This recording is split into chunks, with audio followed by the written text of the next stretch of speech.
Sugar Sammy, bonjour. Bonjour. Alors, vous êtes à Toronto pour 4 représentations. On peut dire que le public est au rendez-vous. Qu'est-ce qu'on retrouve dans ce spectacle-là?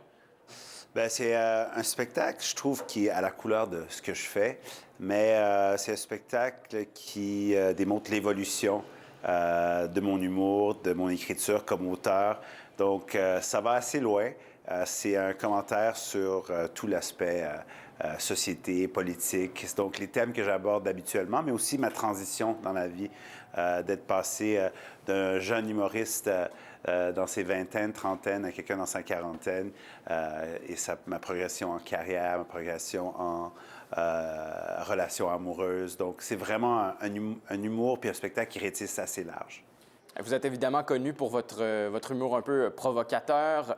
Comment on fait pour ne pas traverser la ligne, ou du moins savoir elle est où la ligne, pour ne pas tomber dans la méchanceté ou l'insulte? Bien, je pense que c'est un peu dans l'écriture, c'est de savoir... Et puis on le teste. C'est un spectacle qui a été rodé, c'est un spectacle qui a été créé beaucoup en scène ouverte, donc de fil en aiguille. Et cette ligne-là, moi, j'aime jouer beaucoup sur cette ligne. Donc, j'aime pas la dépasser gratuitement. J'aime pas jouer trop en dessous de cette ligne et de me filtrer. J'aime vraiment jouer sur la ligne où on sent qu'il y a un danger dans la salle, mais on en ressort tout le temps avec un grand rire. Pour ceux qui vous connaissent un peu moins, bon, vous êtes d'origine québécoise, vous êtes quadrilingue, vous avez fait des représentations dans une trentaine de pays, vous êtes maintenant juge à la France a un incroyable talent. Comment vous faites pour vous adapter à tous ces publics-là, aux référents culturels, pour faire rire tout le monde?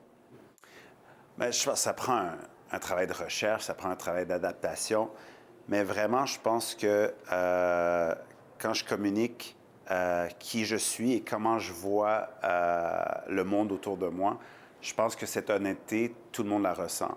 Et je trouve que en étant quelqu'un qui a grandi à Montréal, à Côte-des-Neiges, dans un quartier très multiculturel, multilingue, où j'étais entouré pendant mon enfance de gens qui venaient de nationalités différentes, de religions différentes, qui avaient des capacités linguistiques différentes. Cette adaptation a été assez naturelle pour moi.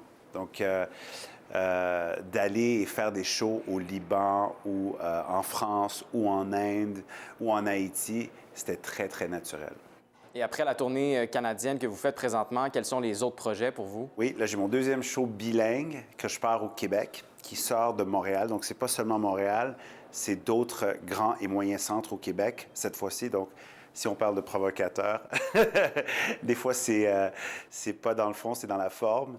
Et puis, ce spectacle bilingue, c'est sûr qu'il y a des plans de l'amener à travers la francophonie pan-canadienne. Pour moi, c'est un public que j'adore rejoindre.